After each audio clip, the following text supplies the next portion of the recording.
wenn ich ein Fieber kriege, dann wird es ganz schlimm. Also da bin ich wirklich todkrank. Vor allem dieses Hand- und Fußbrennen. Ja, das ist so arg.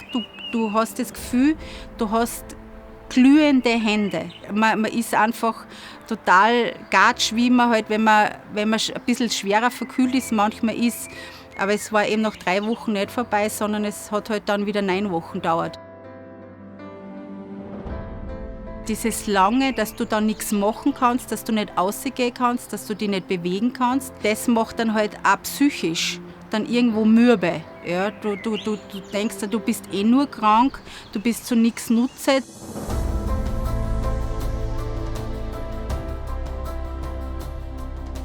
2003 hat ein Augenarzt, ein Vertretungsarzt, mir in die Augen geschaut und hat mich gefragt, ob ich viel krank bin. Und habe ich gesagt, ja, ich bin total von Herbst bis Frühjahr bin ich ständig verkühlt. Und dann hat er sozusagen mich in die Augenklinik verwiesen und da hat mir ein anderer Arzt in die Augen geschaut und hat gesagt, ein Fabry. Dann bin ich auf Arztsuche gegangen, beziehungsweise hätte im Internet googelt, wie man es heutzutage oft halt leider tut. Und da ist eben gestanden, dass ich wahrscheinlich keine 40 wäre und dass man halt da Ablagerungen hat und so. Das hat mich dann recht geschreckt. Mit dem habe ich am Anfang gar nicht umgehen können. Also es hat mich auch psychisch, bin ich da mal dann in ein Loch gefallen, würde ich sagen. Gott sei Dank habe ich da schon meinen Sohn gehabt und da muss man doch ein bisschen anders denken, verantwortungsvoller. Und dann haben wir eben gewusst, das ist eine Erberkrankung, also muss sozusagen mein Vater oder meine Mutter haben. Dann sind meine Eltern sozusagen ins AKH gekommen und dadurch ist entdeckt worden, dass meine Mama hat. Nachdem ich mir gedacht habe, ich sehe vielleicht meinen Sohn nicht mehr Führerschein machen oder so und es dann geheißen hat, nein, es gibt ein Medikament, eine Enzymsersatztherapie. Es gibt es halt in Infusionsform, ja, ist jetzt auch nicht die Dramatik, wenn es was gibt, dann hurra. Ja. Dann habe ich einen Brief gekriegt von einer selber Fabry-Patientin, die sozusagen eine Selbsthilfegruppe gegründet hat und das war dann echt toll. Also es war eine Befreiung irgendwie, weil dann haben wir uns getroffen, da waren wir glaube ich 10 Leute und da hast du dich endlich mal unterhalten können mit Gleichgesinnten. Und da bin ich eigentlich draufgekommen, dass ich es eigentlich leicht noch habe, dass da viele, überhaupt die Männer, die sind da viel schwerer betroffen.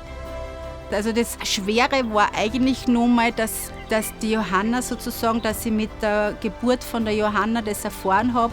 Im Nabelschnurblut ist das gleich getestet worden, dass sie sozusagen in Fabry hat. Da ist mir natürlich nicht gut gegangen, wenn du am Kind eine Krankheit mitgibst. Na, das willst du eigentlich nicht. Auch eine Krankheit, mit dem sie ein Leben lang zu tun haben wird. Ab und zu bin ich schnell mal geschwächt. Das ist aber auch nur selten, dass die anderen länger laufen können oder so. Zum Beispiel, wenn ich reite, wenn ich mich anstrenge, dann werde ich schnell mal rot und schwitze dann nicht so schnell gleich am Anfang, sondern erst nach einer Stunde oder so. Alle 14 Tage, wenn unsere Krankenschwester kommt, dann ist das ein Highlight, das ist toll. Die Johanna darf da im Papa seinen Ohrensessel sitzen und Tablet schauen und die hat das war nicht schlimm für sie. Mit der psychologischen Hilfe habe ich dann wieder meine alte Stärke gekriegt und kann auch, muss ich sagen, mit dem ganz gut umgehen. Es ist nicht Tag und Nacht bei uns nur Krankheit, Krankheit, Krankheit. Zuerst ist im Internet gestanden keine 40, dann hat es auf einmal schon geheißen keine 50, keine 60.